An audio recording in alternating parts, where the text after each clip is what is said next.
नमस्कार दोस्तों, स्वागत है आपका स्टडी फॉर सिविल सर्विसेज में। वीडियो को पूरा देखिए। कोई भी आपका फीडबैक है, कोई सजेशन है, तुरंत वीडियो में कमेंट करके जरूर बताइए। अच्छा लगे तो वीडियो लाइक जरूर कर लीजिए और ऐसे वीडियो लगातार फ्री में पाने के लिए चैनल को तुरंत सब्सक्राइब कर लीजिए और बेल आइकन को जरूर टैप कर लीजिए ताकि आगे भी सारे वीडियो आपको मिलते रहे। यूट्यूब में फॉलो करते हैं तो प्लीज ये वाला फ्री टेलीग्राम चैनल जरूर ज्वाइन कर लीजिएगा। सारे नोटिफिकेशन, सारे अपडेट यहीं पे आते हैं, ध्यान रखिएगा। स्टडी फॉर सिविल सर्विसेज का कोई भी पेड ग्रुप अगर आपको ज्वाइन करना है तो सिर्फ 856480530969608608960455 यही नंबर है हमारे, सिर्फ जहां पे कॉल या व्हाट्सएप कर सकते हैं। इंस्टाग्राम पे हमारा पेज जरूर फॉलो कर लीजिएगा, study for civil dot services है। ट्विटर पे हमको जरूर फॉलो कर लीजिएगा, @स्टडी फॉर सिविल्स है।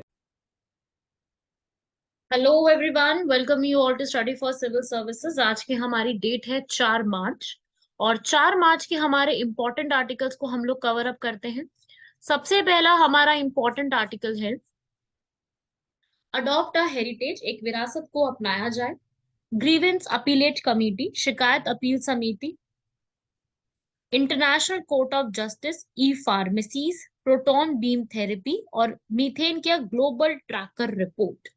देखिए, सबसे पहले हम लोग फर्स्ट आर्टिकल को समझते हैं। 6 टॉपिक है और 2 हम क्वेश्चंस करेंगे, तो टोटल हम 8 बहुत ही बढ़िया से टॉपिक्स को सॉल्व करेंगे। नोट्स बना लो अपना यहाँ पर, ठीक है, और लिखना शुरू करो मेरे साथ साथ। हमारा फर्स्ट आर्टिकल है अडॉप्ट अ हेरिटेज।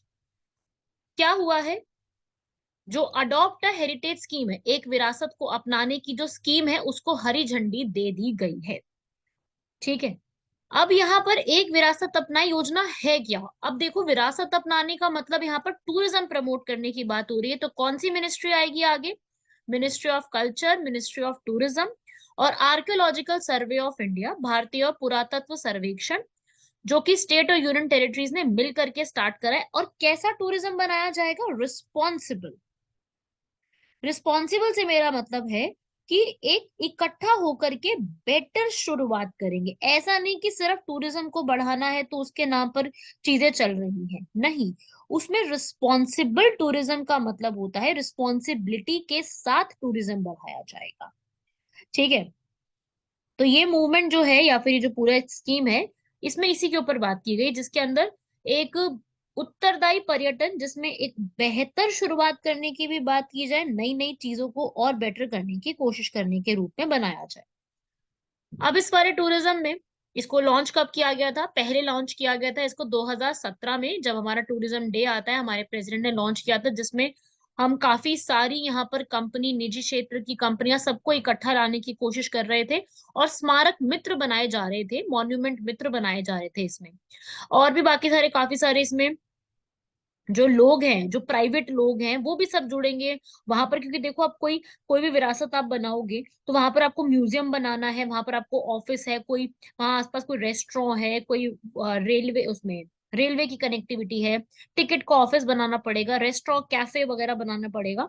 तो वो सारी चीजें यहाँ पर इसमें तय की जाए, ठीक है। अब इसका मेन ऑब्जेक्टिव क्या है भाई? ऑब्जेक्टिव के जो ये पॉइंट्स लिखे हैं ना, आप इसमें से कोई भी लाइन अपने मेंस के अगर आंसर राइटिंग में कभी भी सस्टेनेबल डेवलपमेंट, टूरिज्म, इन सब वर्ड्स का इस्तेमाल करता है ना अगर, तो आप इन सबको यूज करके उसको बना सकते हैं, ठीक है। विरासत स्थल, स्मारक, पर्यटन स्थलों के आसपास जो है संरचना का विकास करना, और साथ ही साथ स्मारक और पर्यटक स्थलों पर अनुभव को बेहतर बनाने के लिए जो भी नेसेसरी आइटम्स वहां पे चाहिए होती हैं, नेसेसरी चीजें जो भी चाहिए, उनको वहां पर विकास करना। रख रखाव देखना, क्योंकि ऐसे थोड़ी ना कि बेसिक बना दिया, उसमें रख रखाव भी तो करना पड़ेगा ना, चीजें भी तो बनानी पड़ेंगी, ठीक है। तो वो सब चीजें, इनको यहाँ पर सुविधा लेकर के आना। लोग अब इसमें इन्वॉल्व होंगे तो उनके लिए अपॉर्चुनिटी होगी कि उनको एक एम्प्लॉयमेंट, ये रोजगार के अवसर बढ़ाने की बात की जाएगी। तो ये सब चीजें यहाँ पर इम्प्रूव करना है। बेसिक बात पता है क्या आती है यहाँ पर? अगर आपको कोई भी एक स्मारक को अगर अपनाने की अनुमति प्राप्त करनी है, तो बड़े व्यवसाय के लोगों के साथ आपको यहाँ पर एक बड़े टाइम पे चीजें करनी पड़ती हैं। आपको कोई भी यहाँ पर स्मारक की रोशनी को नामांकन करने की क्षमता में भी अपने आप में एक चिंता का विषय होता है। तो ये सब चीजें इसमें याद रखिएगा। बाकी कुछ ऐसे मॉन्यूमेंट्स हैं जो अभी तक एएसआई ने यहाँ पर जो है अपनाए नहीं है, तो वो एएसआई के जो मॉन्यूमेंट्स अपनाए नहीं गए हैं, वो भी यहाँ पर थोड़ी सी कोशिश की जाए कि उसको अपनाने की कोशिश जो है वो की जाए एएसआई द्वारा, ठीक है। बाकी देखो, टूरिज्म को प्रमोट करने की बात करूं मैं, तो काफी सारे ऐसे इनिशिएटिव्स हैं जो यहाँ पर अपनाए गए हैं इस पूरे के लिए, जैसे कि स्वदेश दर्शन स्कीम, देखो अपना भारत स्कीम, प्रसाद स्कीम, ताकि टूरिज्म का इंफ्रास्ट्रक्चर बढ़ाया जा सके। अभी आप लोगों ने सुना होगा, अभी सरकार ने जो है हमारा महाकाल परियोजना को बढ़ावा देने के लिए भी यहाँ पर नई चीजें करी है। महाकाल प्लाजा बनाया है जो कि 12 ज्योतिर्लिंग में से एक है, किया है ना उसमें भी। ठीक है, उसके अलावा बुद्धिस्ट सर्किट बनाया, ई वीजा की फैसिलिटीज दी हैं, एक टूरिज्म मार्ट बनाया जाता है, एक एप्लीकेशन लॉन्च की गई है जिसका नाम है स्वच्छ पर्यटन, और 100 से भी ज्यादा ऐसे मॉन्यूमेंट्स बनाए गए हैं जहाँ पे आपको वाईफाई की सुविधा, सिक्योरिटी, आपको उस पूरे एरिया के अंदर चेतावनी के संकेत होना, अतिक्रमण मुक्त क्षेत्र होना, स्मारक के महत्व के बारे में कुछ ना कुछ फिल्म्स दिखाना, बहुत चीजें प्रमोट की गई हैं, है ना। दिल्ली हो चाहे मध्य प्रदेश हो, चाहे यूपी हो, चाहे बिहार हो, काफी सारी ऐसी चीजों को बढ़ावा देखने को मिला है, काफी नई नई चीजों को यहाँ पर प्रोत्साहन दिया गया है। तो बस इसमें भी वही चीज है कि इन सब चीजों को बढ़ावा दिया जा रहा है, प्रोत्साहित दिया करा जा रहा है, तो उसी को यहाँ पर और बेटर करने की कोशिश की जाएगी। स्वच्छ भारत अभियान के तहत इनको सब कुछ जो है क्लीन किया जाएगा। तो ये वाला एक याद रखिएगा किससे जुड़ा हुआ है। अगला आता है शिकायत के अपील के लिए एक समिति। देखो अभी मिनिस्ट्री जो है हमारी, जो इलेक्ट्रॉनिक्स और इंफॉर्मेशन का मंत्रालय है, उन्होंने 2021 का सूचना प्रौद्योगिकी नियम के तहत ये बोला है कि हम शिकायत के लिए एक अपील समिति पोर्टल लॉन्च करेंगे। क्या करेंगे, जहां पर आप जो भी सोशल मीडिया, तो देखो सभी यूज करते हैं, हर कोई सोशल मीडिया इस्तेमाल करता है, तो सोशल मीडिया का जो इस्तेमाल हम लोग कर रहे हैं उसमें अगर हम वहां पर अपने आप को कोई भी शिकायत दर्ज करना चाहें, तो उसके लिए आपको एक प्लेटफॉर्म मिलेगा जिसमें हम शिकायतों को दर्ज करने के लिए प्रावधानों को रखेंगे, जिसमें सिर्फ शिकायत दर्ज करने का प्रावधान हमको दिया जाएगा। तो ये इस पूरी की पूरी इसका बेसिक ऑब्जेक्टिव ही अगर मैं बता दूं तो यही है कि जिसमें आपको शिकायत दर्ज करने के लिए एक प्लेटफॉर्म तैयार करेंगे, क्योंकि नाम ही यही कह रहा है कि शिकायत का एक प्लेटफॉर्म है ये वाला। ठीक है, सो समझे इस बात को सब लोग। तो अब यहाँ पर वही है कि ग्रीवेंसेस पैटर्न होगा इसके लिए, जिसमें एक अलग से कमेटी बनाई गई है, 3 कमिटीज यहाँ पे बनाई गई हैं, और ये 3 कमिटीज में का क्या काम है इनके लिए, एक पूरा तैयार करना, जिसमें एक कमेटी में कौन होगा, गृह मंत्रालय नेतृत्व करेगी, जिसमें क्या होगा, जो भी इलीगल और क्रिमिनल एक्टिविटीज होती हैं वो ये देखेंगे कि भाई कोई भी गलत टेररिस्ट को प्रमोट करना या फिर कुछ ऐसी इंफॉर्मेशन या फिर कुछ भी इलीगल एक्टिविटीज जो होती हैं उसके थ्रू, जैसे बेटिंग होना, होता है ना, गैम्बलिंग होना, बेटिंग होना, वो होती है ना, सारी चीजें यूज की जाती हैं, तो ऐसी चीजों को प्रमोट ना करने के लिए इसमें यूज किया जाएगा। वो देखेगी हमारा गृह मंत्रालय, एक हमारे देखेगी ministry of information and broadcasting, हमारी सूचना और प्रसारण मंत्रालय, जो कि झूठी सूचना या नकली सामग्री, जो हम फेक, देखो आपको भी पता है बहुत सी फेक चीजें चलती हैं, तो वो जो फेक चीजें हैं ना, उनको स्टॉप करने के लिए यहाँ पर ये चीजें इस्तेमाल की जाएगी। ठीक है ना, तो ये उसके लिए होगा। ऐसी थर्ड कमेटी यहाँ पर क्या करेगी, अब थर्ड कमेटी यहाँ पर उन इश्यूज को देखेगी जो कि कॉपीराइट के ऊपर होंगे। जैसे कई लोग इधर से उधर की चीजों को यहाँ पर कॉपीराइट की तरह इस्तेमाल कर लेते हैं, कॉपीराइट को गलत तरीके से इस्तेमाल करते हैं, तो कॉपीराइट वाली जो चीजें होंगी ना, ये उसके लिए काम करेगी कि कॉपीराइट किसी का भी यहाँ पर खराब नहीं होना चाहिए, हर एक का यहाँ पर जो उसका एक्चुअल कॉपीराइट है वो उसको उसके हिसाब से मिलना चाहिए। तो इसके तहत यहाँ पर ये चीज की जाएगी, और यहाँ पर सीधा पब्लिक से आप जो भी शिकायतें यहाँ पर देंगे, पब्लिक के थ्रू आप तक पूरी शिकायतों को यहाँ पर पहुंचाया जाएगा। तो आईटी रूल्स के लिए ये अलग से कमेटी बनाई जा रही है। ये एक ग्रीवेंस का मतलब ही शिकायत होता है, शिकायत से जुड़े हुए जो भी हम, जैसे हम यूजर्स हैं, अब हमें कुछ शिकायत करनी है तो हम कैसे शिकायत करेंगे, हमें कुछ भी अपनी समस्या को बताना है, तो एक ट्रस्ट के ऊपर काम करेगा, जिसमें हमें ये पता चलेगा कि इंटरनेट जो है हमारा वो सेफ है, ट्रस्टेड है और डिजिटल प्लेटफॉर्म है, जिसकी वजह से क्या होगा, एक पब्लिक स्क्रूटिनी, जो सार्वजनिक जांच है वो बराबर रखी जाएगी, और हर जगह पे डिजिटल नागरिक जो है वो यहाँ पर 30 दिनों के अंदर उनको यहाँ पर जो भी उन्होंने अपनी समस्या रखी है उस समस्या का प्रावधान, उसका सॉल्यूशन जो है वो आपको एक तरीके से मिल जाएगा। तो इसमें ये सारी चीजें रखी गई हैं, 30 दिनों का टाइम पीरियड दिया गया है इसके लिए। ठीक है भाई, बढ़ते हैं हमारे थर्ड आर्टिकल की तरफ। ICJ, international court of justice, international court और क्लाइमेट चेंज के ऊपर एक हमारा एक आइलैंड है वनवातू, जो कि साउथ पैसिफिक ओशन में पड़ता है। वहां पे यूएनजीए, यूएनजीए का मतलब क्या है, यूनाइटेड नेशन जनरल असेंबली, उन्होंने यहाँ पर एक ओपिनियन एडवाइस मांगी है। किसमें? सिर्फ एक एडवाइस मांगी है आईसीजे से। आईसीजे क्या है? ICJ international court of justice पूरे वर्ल्ड का कोर्ट है।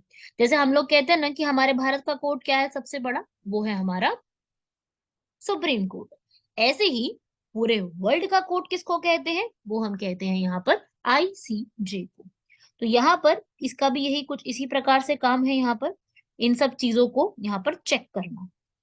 तो अब इनसे जो है ओपिनियन मांगा है, एक किसी पॉइंट के ऊपर एक ओपिनियन मांगा गया है। यदि उपरोक्त सलाह के लिए वनातु का अनुरोध पूरा हो जाता है तो जो भी हमारा अंतर्राष्ट्रीय न्यायालय है उनके पास जलवायु परिवर्तन और क्षतिपूर्ति के संबंध में बहुत सारे प्रश्न होने वाले हैं। आईसीजे जो होता है हमारा, वो बहुत से डिस्प्यूट्स को सॉल्व कर सकता है।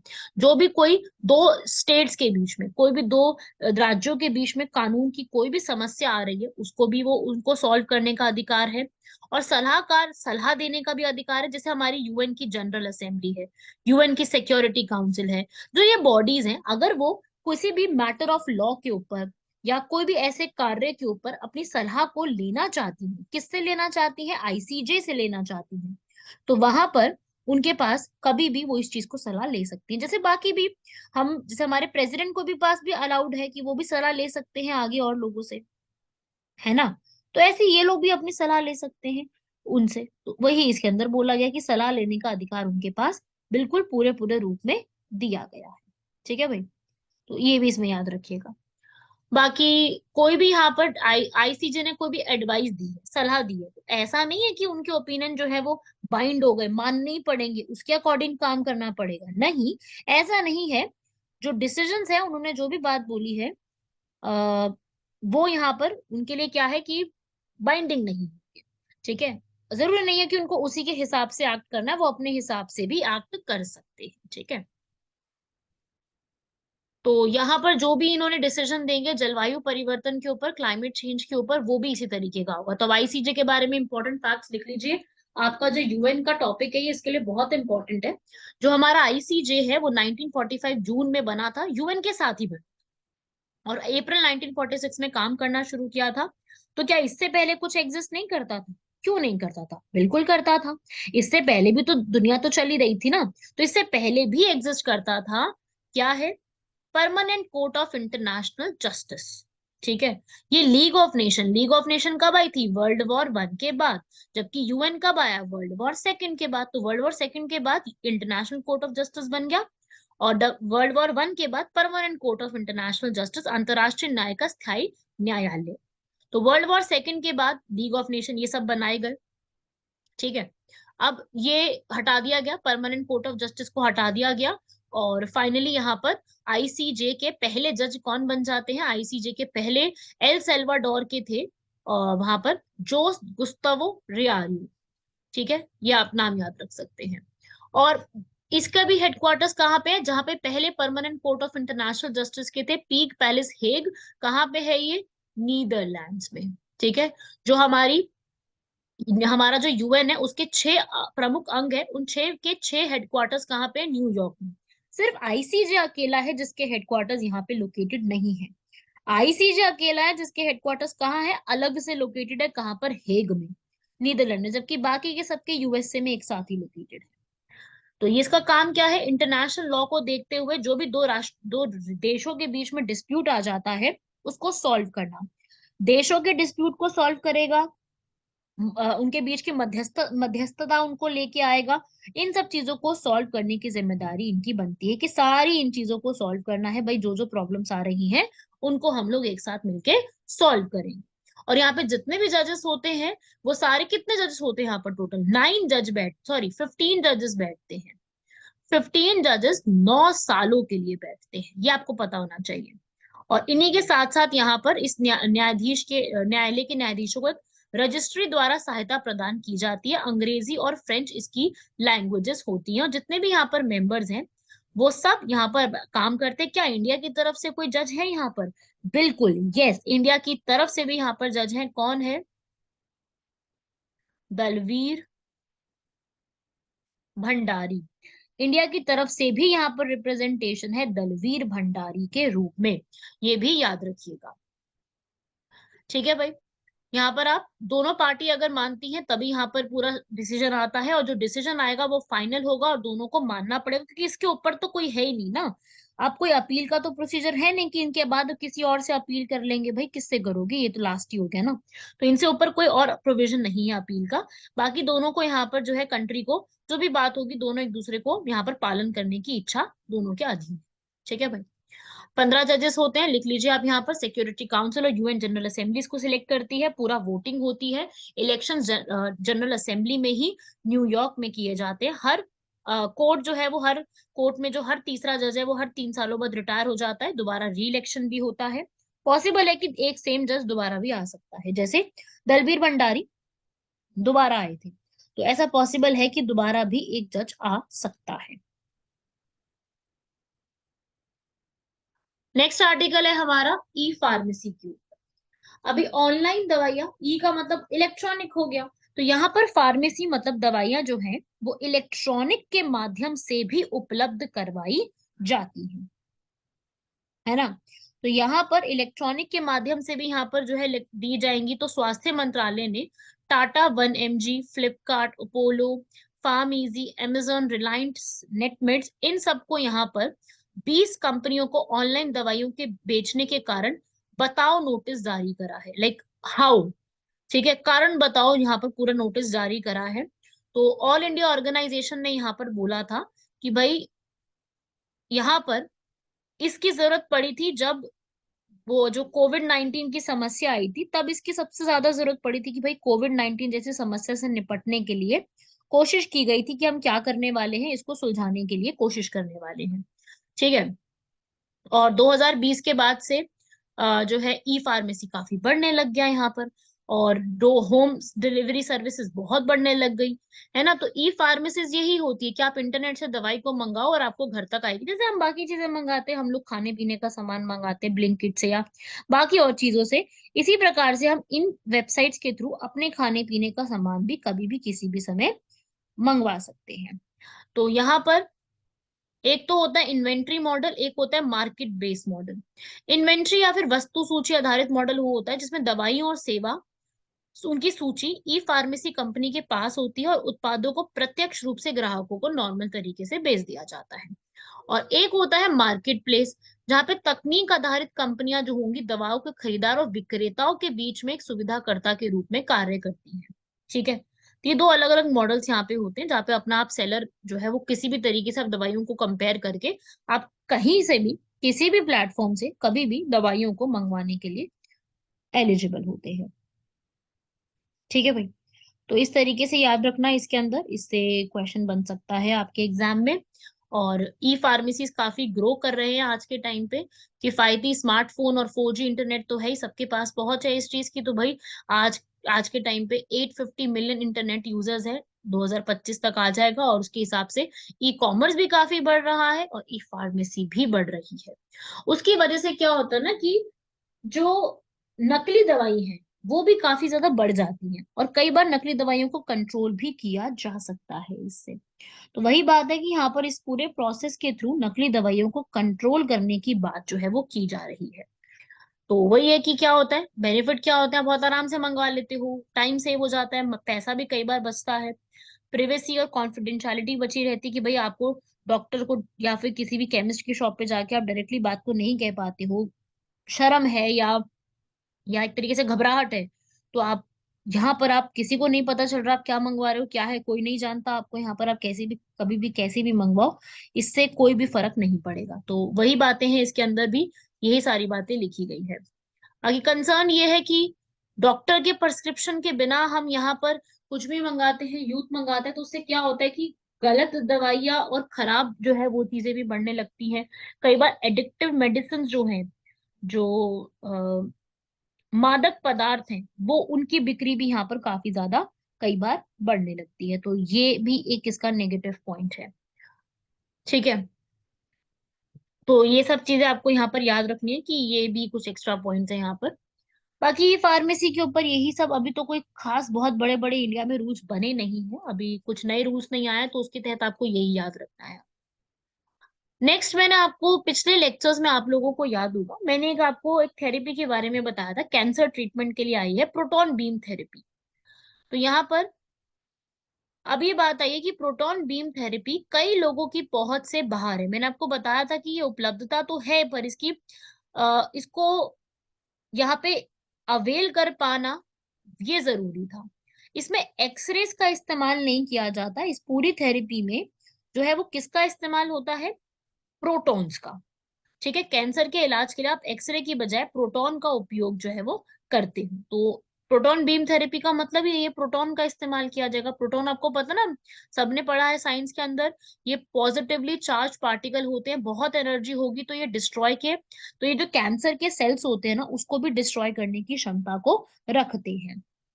तो यहाँ पर आप एक्सरे, सर्जरी, थेरेपी, कीमोथेरेपी सबके साथ मिल करके इसको इस्तेमाल करोगे तो बिना पेन के आपकी बॉडी से, आपकी स्किन से, आपकी वो जो मशीन से जो रेज जाती है वो आपकी बॉडी में डाली जा सकती है।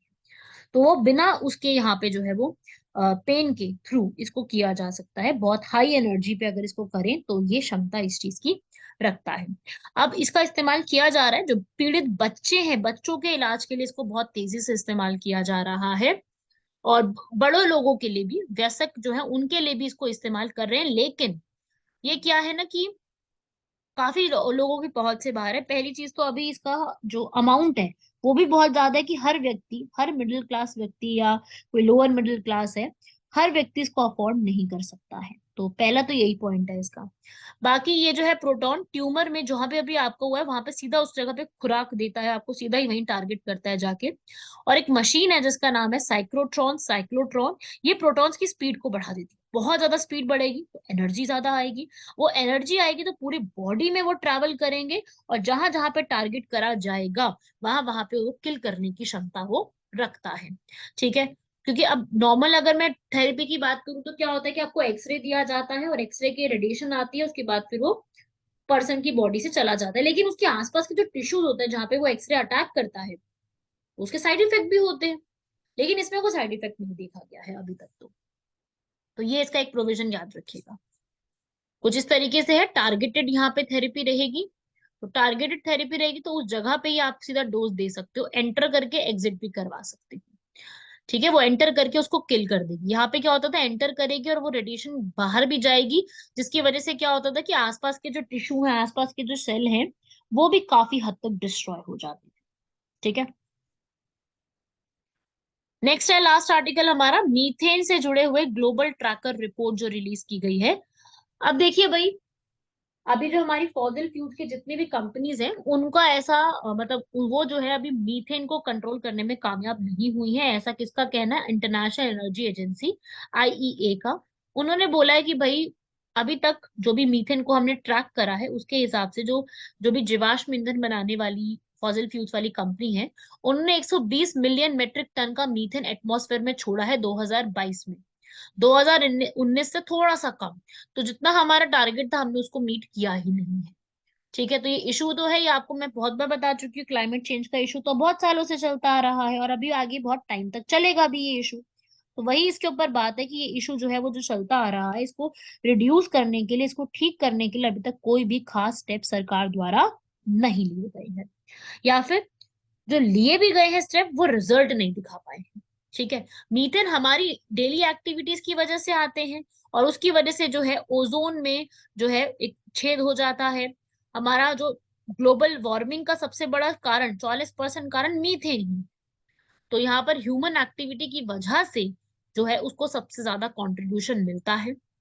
और सबसे ज्यादा ऑयल और नेचुरल गैस की जो कंपनी है, तेल और प्राकृतिक गैस की कंपनियां, वो मीथेन को एटमॉस्फेयर में रिलीज करने के लिए सबसे ज्यादा रिस्पॉन्सिबल है। और ग्रीन हाउस गैस जो रिलीज होती है लीक्स के थ्रू, कभी लीक हो गया, कभी उसमें से निकालते हुए, उसकी ड्रिलिंग करते हुए, तो वो निकल जाती है वहां से। तो काफी ज्यादा अमाउंट में यहाँ पर जो है वो ग्लोबली रिलीज होती रहती है। 260 बिलियन क्यूबिक मीटर्स जो है वो, जिसमें सबसे ज्यादा मीथेन होती है, वो निकलती रहती है। तो वही है ना कि अभी तक इसको, अगर ये जो मीथेन निकलती है उसको एक मैनेज करने के लिए आज भी हमारे पास कोई एक तरीका नहीं है, कोई बहुत बड़ा स्रोत नहीं है तरीके से इसको मैनेज करने के लिए। ठीक है, अब इसमें आगे यही है कि भाई अब जो भी हमारा ऑयल और गैस का सेक्टर है, तेल और गैस का क्षेत्र, उसका रिसाव को पता लगाने के लिए, उसकी मरम्मत करने के लिए हमें नए नए उपकरणों को अपग्रेड करना होगा। 80% से ज्यादा जो जीवाश्म ईंधन होंगे उसमें हमें शून्य लागत पर उसको लागू करना है। 40% मीथेन जो है उत्सर्जन के बिना किसी शुद्ध लागत को हम टाल भी सकते हैं आगे चल के। तो वही है कि धीरे धीरे करके जो टेम्परेचर की हम बात कर रहे हैं उसको हम रिड्यूस भी कर सकते हैं। ये चीज धीरे धीरे करके इम्प्रूव में लाई जा सकती है। क्वेश्चंस देख लेते हैं हम लोग फटाफट से। अत्तुकल पोंगला। मैं आपको पता है कि हमेशा कोई ना कोई फेस्टिवल, एक्सरसाइज, इन सब पे हमेशा आपके सामने क्वेश्चन लाती हूँ। तो सबसे पहला हमारा आर्टिकल है अत्तुकल पोंगला फेस्टिवल। त्रिवेंद्रम केरल, तिरुवनंतपुरम केरल में इसको सेलिब्रेट किया जाता है। हर साल 10 दिनों का फेस्टिवल होता है। कई जगह पे इसको जो है कुरुथिम पर्णम के रूप में भी जाना जाता है। क्या होता है इसमें? जहाँ वुमेन जो होती हैं, बहुत सारी वुमेन इकट्ठा होती है टेम्पल के पास, और उस टेम्पल को में जो है मटके के अंदर राइस को बना करके चढ़ाती है। ठीक है, तो ये चीज यहाँ पर जो है वो किया जाता है। और ये सबसे ज्यादा साबरीमाला जो टेम्पल है ना, काफी बार वहां पे किया जाता है, हर साल किया जाता है। और देवी कन्नकी और देवी भद्रकाली को ये पूरा सारा कुछ डेडिकेट किया जाता है। इवन ये वाला जो पूरा फेस्टिवल है, ये Guinness book of world record में भी है, क्योंकि यहाँ पर सबसे ज्यादा अमाउंट में वुमेन इकट्ठा होती है। आज तक सबसे ज्यादा वुमेन इकट्ठा ही यहाँ पर हुई है। इवन जब कोविड-19 हुआ था तब भी लोग यहाँ पर इकट्ठा हुए थे। तो इस तरीके से एक फेस्टिवल मनाया जाता है, जिससे आपका सवाल बन सकता है कि ये फेस्टिवल कितने लंबा है। बेसिक क्वेश्चन कहाँ से आता है कि कहाँ पे मनाया जाता है। सीधा क्वेश्चन कहाँ से बनेगा कि ये फेस्टिवल मनाते कहाँ पर है, क्योंकि मैच द फॉलोइंग में आ जाएगा, या किसी भी प्रकार से सवाल पूछ लेंगे कि इसको मनाया कहाँ जाता है। तो इसको आप याद रखिएगा। ये जो है मनाने का जो इसका ऑब्जेक्टिव है, या फिर इसको मनाते कहाँ है, वो हमारे लिए काफी ज्यादा इम्पोर्टेंट है। क्लियर होगी सब लोगों को यहाँ तक बात? तो इसके लिए आपको पढ़ना जरूरी है, इसको आप लोग कवर अप कर लीजिएगा, पढ़ लीजिएगा।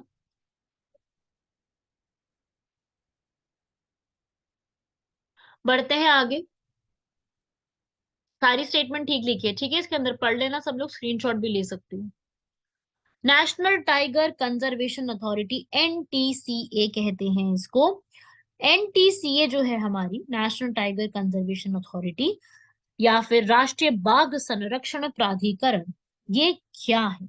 एनटीसीए बेसिकली एक ऐसी अथॉरिटी है जो कि मिनिस्ट्री ऑफ एनवायरनमेंट के अंडर आती है। और इसका काम क्या है? 2006 में बनाई गई थी। जैसे कि नाम से समझ में आ रहा है, टाइगर को कंजर्व करने के लिए, हमारे टाइगर्स को प्रोटेक्ट करने के लिए इसको 1972 में जो एक्ट आया था उसके तहत इसको बनाया गया है, ताकि टाइगर्स को कंजर्व करने के लिए ही एक अथॉरिटी बना दो। इन्होंने बहुत सारी जगह कोलैबोरेशन करके इसको इम्प्रूव भी किया है। आप लोगों ने सुना है ना प्रोजेक्ट टाइगर, ये अब यही संभाल रही है इसको। प्रोजेक्ट टाइगर को यही देख रही है। प्रोजेक्ट टाइगर तो खैर 1973 में ही आ गया था, लेकिन फिर भी ये काम अपना देख रही है। 2005 में इसको जो है बनाया गया था, 2006 नहीं, 2005 में बनाया गया था इसको। वैसे तो ठीक लिखी है, पर ये 2005 में आई थी, लेकिन इसने काम करना शुरू 2006 में किया है। दिसंबर 2005 में बनाई थी, 2006 में काम करना शुरू किया है। ठीक है, ताकि काम जो है वो प्रोजेक्ट टाइगर, टाइगर रिजर्व, बहुत सारे हैं भारत के अंदर टाइगर रिजर्व, वो सब काम देख सके। और इस एक्ट में, इस पूरे में जो इसके हेड होंगे, इस पूरी अथॉरिटी के जो चेयरमैन है, इस अथॉरिटी के चेयरमैन कौन है लिख लीजिए। इस अथॉरिटी के चेयरमैन है हमारे minister of environment and forest. ठीक है, minister of environment and forest इसके हेड होंगे। क्लियर है सबको यहाँ तक बात? तो ये इसके हेड होंगे, बाकी इसमें और लोग काम करेंगे। टाइगर को कोई टाइगर रिजर्व बनाना है, टाइगर से जुड़ी हुई कोई भी चीज करनी है, ये अथॉरिटी इसमें सारे काम बताती है। ठीक है भाई, ये थे हमारे सारे आज के आर्टिकल। ज्यादा बड़ा लेक्चर मैंने बिल्कुल नहीं रखा, ताकि आप लोग कम से कम में ज्यादा से ज्यादा चीजों को कंप्लीट कर सके। तो बहुत बड़ा लेक्चर नहीं है, सब लोगों से हो सकता है। आराम से इसको पढ़िए, इसमें से चीजें देखिए, और धीरे धीरे करके आपको यहाँ पर इसमें सॉल्व करना आ जाएगा। ठीक है, क्वेश्चन बेसिकली सॉल्व करने हैं आपको ज्यादा, तो ट्राई करो कि क्वेश्चंस को आप ज्यादा से ज्यादा सॉल्व करो। और ऐसे ही जैसे मैं क्वेश्चन हमेशा आपके सामने लाती हूँ, क्वेश्चन को जरूर पढ़ो। ठीक है, बिना क्वेश्चंस को पढ़े मुश्किल हो जाता है। तो अपनी हैबिट बना लो कि आप लोगों ने क्वेश्चन सॉल्व करने हैं। ठीक है भाई, चलिए मिलते हैं आप लोगों से नेक्स्ट लेक्चर में। तब तक के लिए धन्यवाद, शुक्रिया, जय हिंद।